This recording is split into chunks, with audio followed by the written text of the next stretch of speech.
Paschimottanasana, or your seated forward fold, is one of the poses I find the most challenging. If you've got tight hamstrings, it is going to be challenging.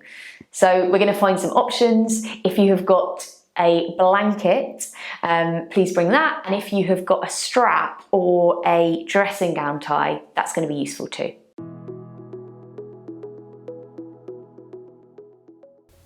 So we're going to start seated. You might see I'm already up on a blanket. For me, my hamstrings super tight. I find this pose challenging. I think a lot of people do find forward folds challenging. As soon as I am on the floor, which is the other way to start this, I find it hard not to slouch. I'm not comfortable sitting with my legs out long.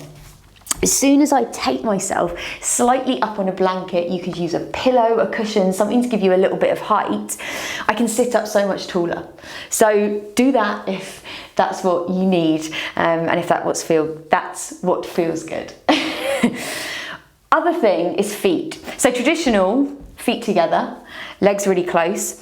For me, again, that's not comfortable.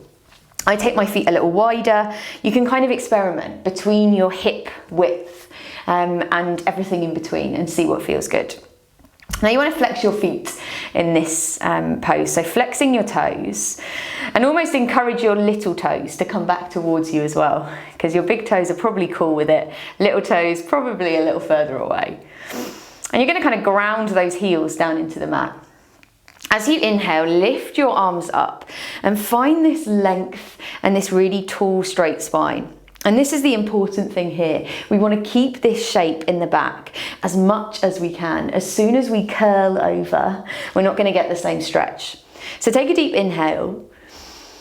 And as you exhale, press back through your bum to lean your chest forward. Now you'll see I'm not going to get very far because it's hard, right? As soon as I start going down, I'm going to slouch. So I'm just going to leave it here where my chest is still reaching forward and bring my hands down to the mat. Now, if your feet are within touching distance and it feels good to hold on to them, then do, but just notice if it's causing any kind of undue pressure in shoulders, in your back.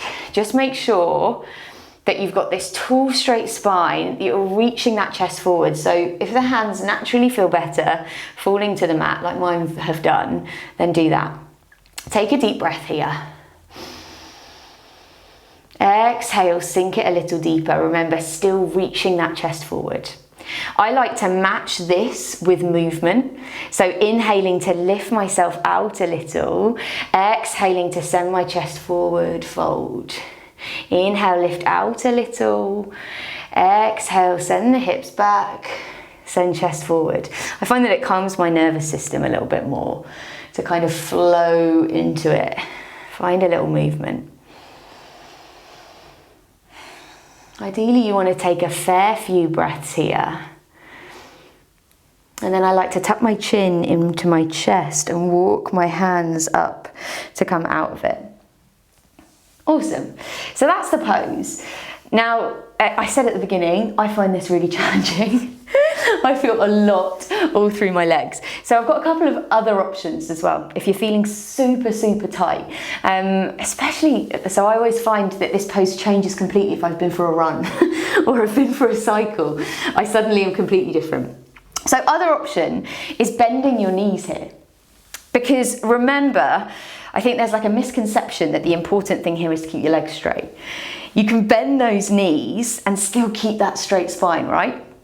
So another nice thing to do with this pose is to bend your knees enough so that maybe you can hold on to your feet, but keep that back straight and tall.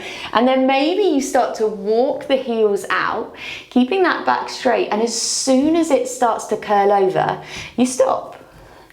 So you might keep wiggling them out, slight bend in the legs, but you've still got that length through the spine. So this can be a nice way to find it too. If you like to hold on to something, because sometimes holding or just placing your hands on the mat doesn't feel so comfortable for people.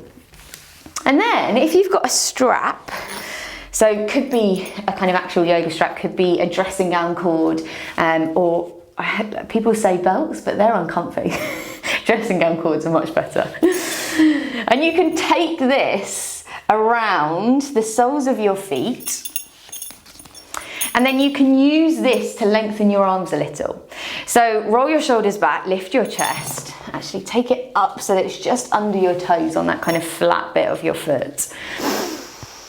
And then you're going to find the same thing, so sending the bum back as you reach the chest forward. You might walk your hands down your strap, but you're just giving yourself a bit of extra length so that you can keep that straight spine. Taking deep breaths here.